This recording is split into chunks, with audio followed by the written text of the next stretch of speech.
मोखाडा तालुक्यात वाकडपाडा केंद्रस्तरीय क्रीडा स्पर्धा वाकडपाडा हायस्कूलच्या बिरसा मुंडा सभागृहात आयोजित करण्यात आली होती।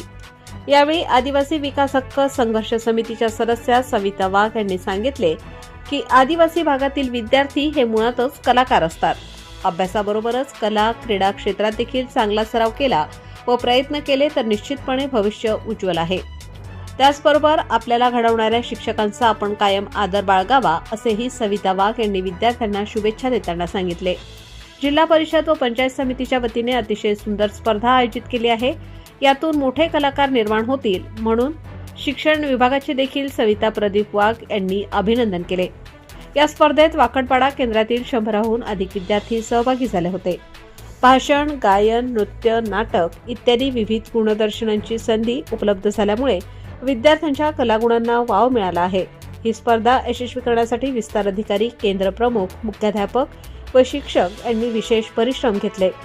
वाकडपाडा हायस्कूलने क्रीडा स्पर्धा, विविध गुणदर्शन स्पर्धेकरिता क्रीडांगण व सभागृह उपलब्ध करून दिले। प्रतिनिधी चंद्रकांत गांगुर्डे, पालघर जिल्हा। व्यासपीठावरती असलेल्या सर्व मान्यवरांचे मनापासून अभिनंदन करते। विविध गुणदर्शन स्पर्धेनिमित्त आपण सर्वजण इथं जमलेलो आहोत। खरंच विद्यार्थ्यांनो, आपल्याला जे घडवायचं काम करता येईल, जे शिक्षक आहेत ते आपल्याला सांगता येईल काहीतरी करा, त्याच्यातून आपल्याला काहीतरी शिकता यावं, काहीतरी करता यावं असं त्यांचा प्रयत्न असते।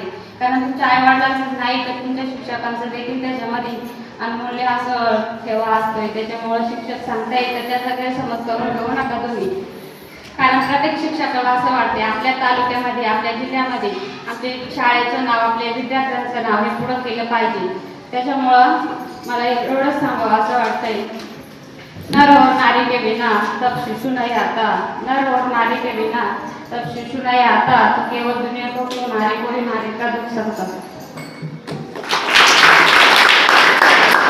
ताज्या व महत्त्वाच्या बातम्या बघण्यासाठी प्ले स्टोअरवर जा, प्रबलभूमी ॲप डाउनलोड करा व या धावपळीच्या जीवनात अपडेट राहा।